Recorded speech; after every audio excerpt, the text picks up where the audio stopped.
Hello everyone, welcome to this comment on matters affecting SME businesses. I'm Peter Towers, Managing Director at Towers Business Development. I hope you're having a great day. Today I want to talk to you about virtual Chief Financial Officer services offering an accountability partner service. And I hope to explain what that means as we go through this conversation today. As more and more SMEs are setting your sights on scaling up your businesses, I think it becomes far more important for you to have a clear understanding of what experienced accountants who are prepared to offer a virtual Chief Financial Officer service can do for you. Because in a big organization, a Chief Financial Officer is an integral part of the management team. The confidant that the CEO talks to quite regularly. I know because I was a CFO in a listed public company, and I spent many hours over a year answering the Chief Financial Officer's questions or discussing with him his latest scheme, and in some respects highlighting areas that it might not be fully workable the way he'd originally thought it through. That didn't happen very often, of course, but it did happen occasionally. You had to play the devil's advocate.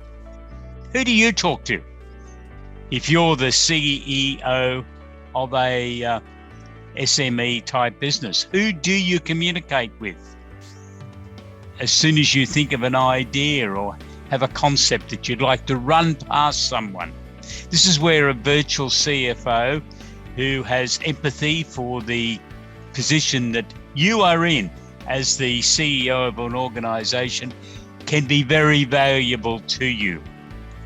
So as an accountability partner, a virtual CFO is ensuring that they are taking this responsibility very seriously, that they're looking to cover your back. And you as the CEO should understand that and have confidence and faith that that person is doing that to give you that degree of assurance that that aspect of the business is operating properly. So some of the activities that this person, the virtual CFO, could perform include monitoring your company's relationship with 3 major government organisations that can cause you a lot of problems if your systems are not working properly. The Australian Taxation Office, Workplace Health and Safety, and Fair Work Australia are those 3 organisations. And of course, some of you may have some additional organisations from either state or territory governments or the federal government that you need to be very much aware of and make sure that the reports are submitted. You might look at then other things that need to be evaluated, such as the need to ensure that financial accounts are being prepared for each individual business unit.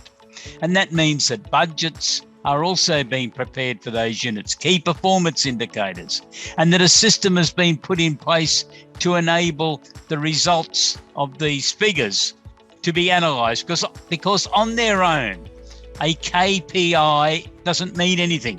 But when it's compared to what happened last week or the week before or 3 months ago, and you can see a trend, it starts meaning something to you, and it should be meaning something to the other members of your leadership team.